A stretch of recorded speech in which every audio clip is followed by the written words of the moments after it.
Welcome to another episode of Live from the Wish House with me, Chris Spinner. If you're a regular, welcome back. And if it's your first time, I'm so happy you're joining us. My path profoundly changed when my son was diagnosed with autism. My marriage collapsed and I had to develop my own Cris-Losophies to navigate and thrive. I'm here to connect with you, to share and learn, and together we can create the life you love to live. Please subscribe, like, share, and most importantly, comment below. I'd love to hear your thoughts, feelings, and stories. And today, I'm going to ask you a question. Have you felt the shift recently? I have. A shift into a fear-filled space with a little more uneasiness and lots of negativity. Yep, I've felt it. There's so many changes, too many changes. There's so many voices. There's so much noise. There's so much going on in our communities, in our cities, in our country, in our world. There's so much going on that if we're not careful, it's going to lower our vibration and put us in a space on a daily basis where our ideas and creativity are going to dissipate. And trust me when I tell you, it's going to sneak up on you, because you're going to become focused on so many other things outside of you. It's going to sneak up on you when you give your attention to something or you find yourself doom scrolling, and you'll connect with something that triggers your own uneasiness and makes you feel a little bit unbalanced. And then you're going to try to search the way to fix that. But the next thing you know, you're going to be in full-blown panic mode about things that you really can't even control to begin with. Now, that's not to say you shouldn't take up a cause or put action towards things that you feel passionate about, towards things that you want to change. There's absolutely nothing wrong with joining in on a collaborative effort to make our planet a better place to be for everyone involved. But I'm talking about all of the negativity that comes along with that. And if you get lost in that, your own personal power is going to be stripped away. And you're going to find yourself in some sort of functionally frozen state, not actively participating in the life you're creating or the life you are meant to lead, and thereby minimizing what it is you're supposed to be contributing in the first place. So do you want some Cris-Losophy around this? Well, I've got it. But did you expect anything less?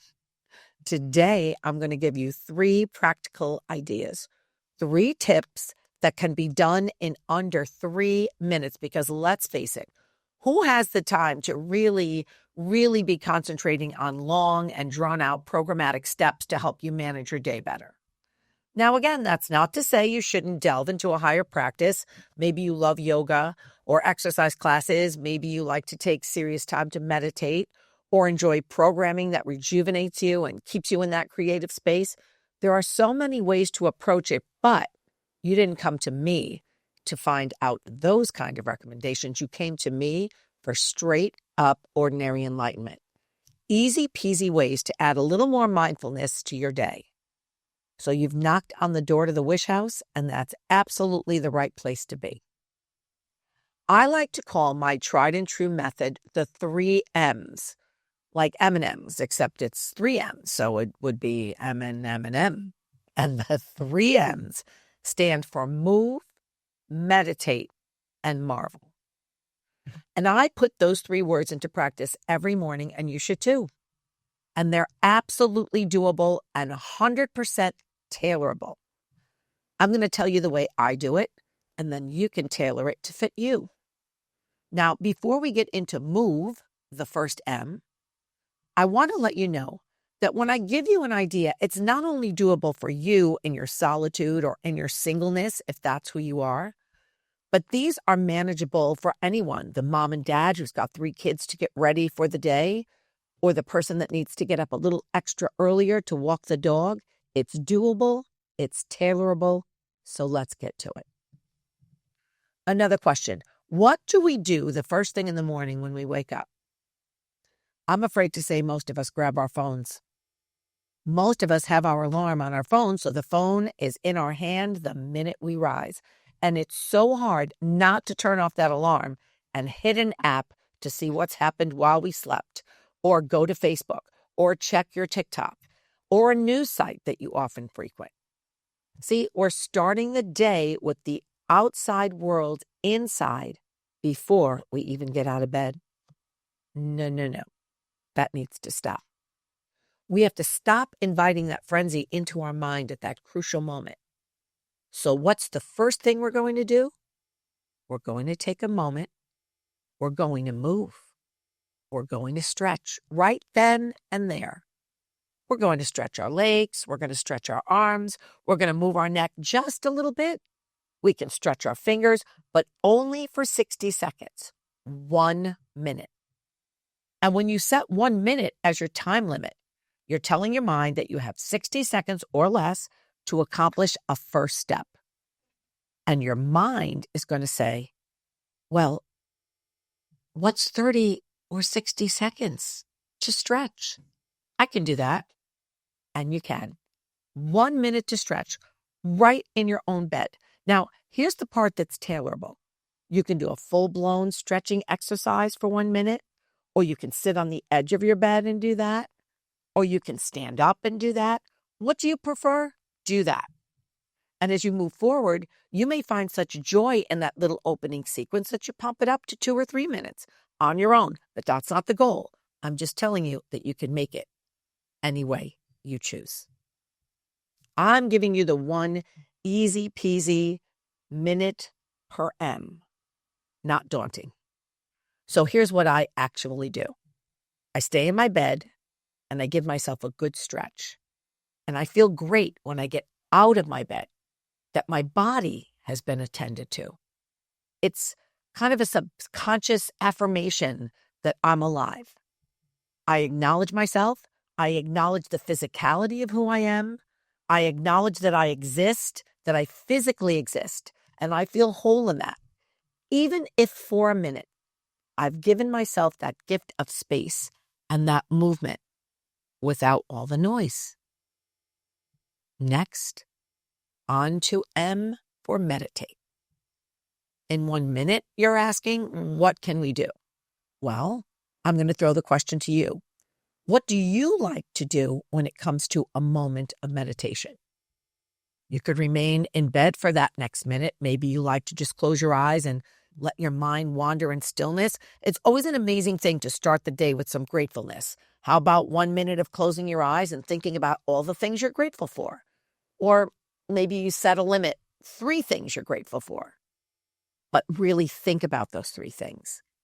Maybe there's something today that you can't wait to do, so close your eyes and think about that. Maybe you have affirmations that you like to say. Maybe you exit your bed after movement and you say your affirmations silently or out loud on the way to where your next destination is. Or you take yourself to a mirror and say your affirmations as a meditation. You do you, as they say, but only for a minute. So what do? Well, I leave the bed after the first M, after the move. And I go to my coffee because coffee machine is on a timer and that's what starts my day. But I have affirmation cards that I keep by the coffee machine. So as I'm pouring my coffee, I grab a card out of my deck. Now I brought a few just to show you. My 2, I have more than 2, but I have a small deck. This one's called I Am Everything Affirmations card. And it's created by Teresa Clark. This one is by Louise Hay. It's called Love Yourself Cards. I choose a card, I read it, and I take a moment to think about how that applies to my actual present life. So here's one. I trust and know that all is well in my world. And on the back, there's a little description of what that means. I read it quickly, turning on my radio. I'm pouring my coffee. It adds a little whimsy to my meditation. And now I've attended to the physicality of my body and I've attended to my mind. I filled it with positivity. I poured into it the joy of what lies ahead.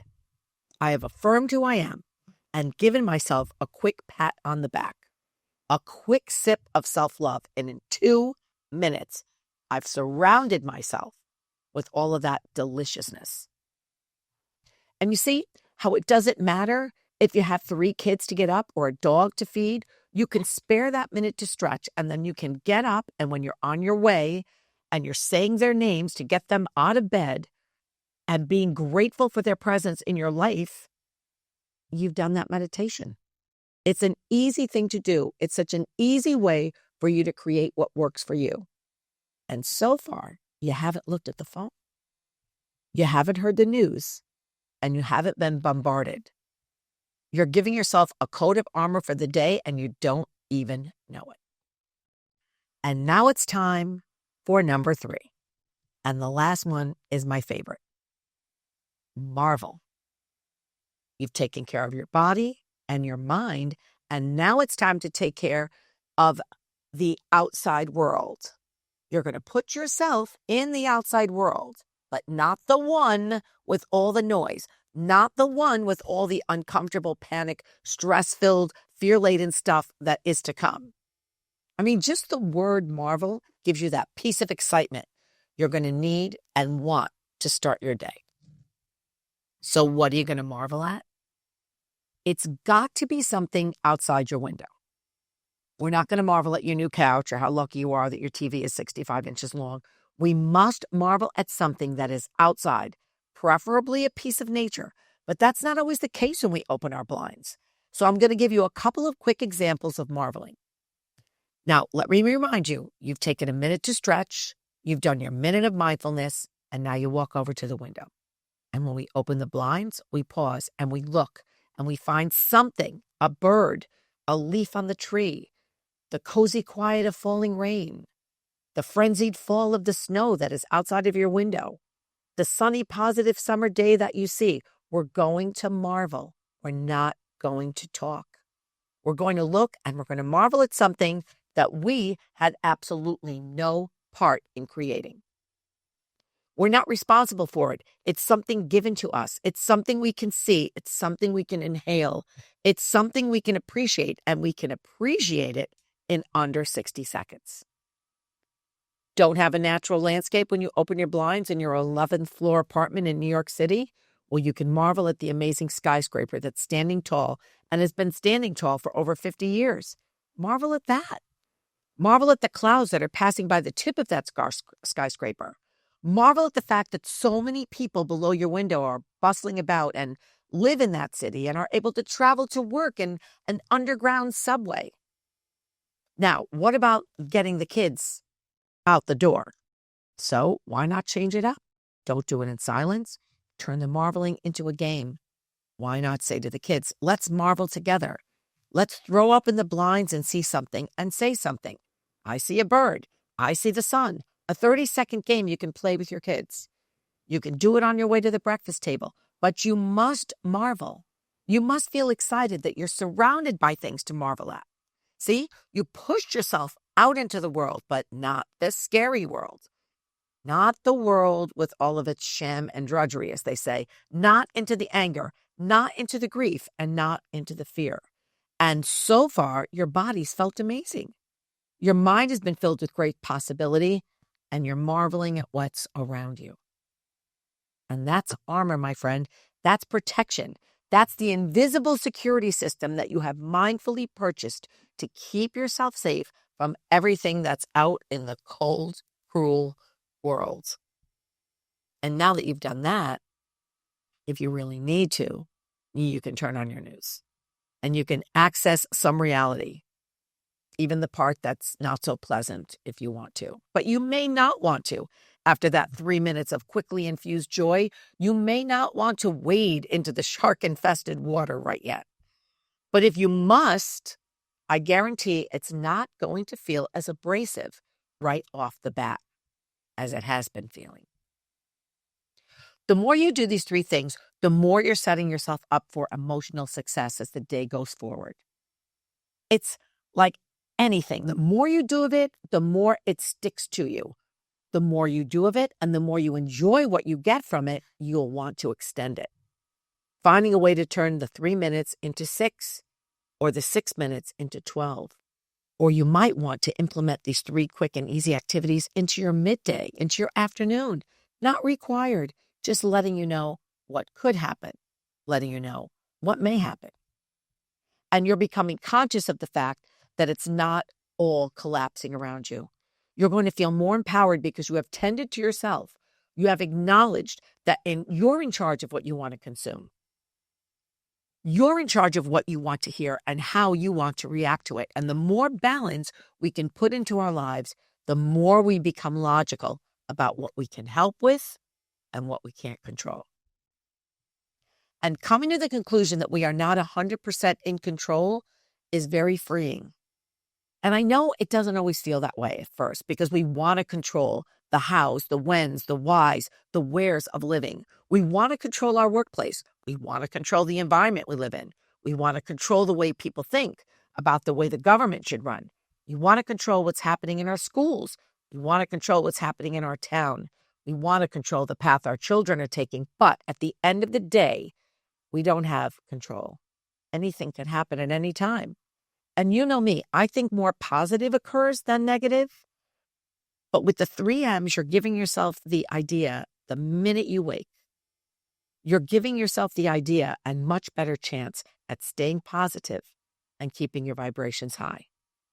Because whenever vibrations are high, when we feel that we are existing in a space of excitement, our creativity is so much easier to access. And make no mistake, you need to be in a creative space every day, no matter what you're doing.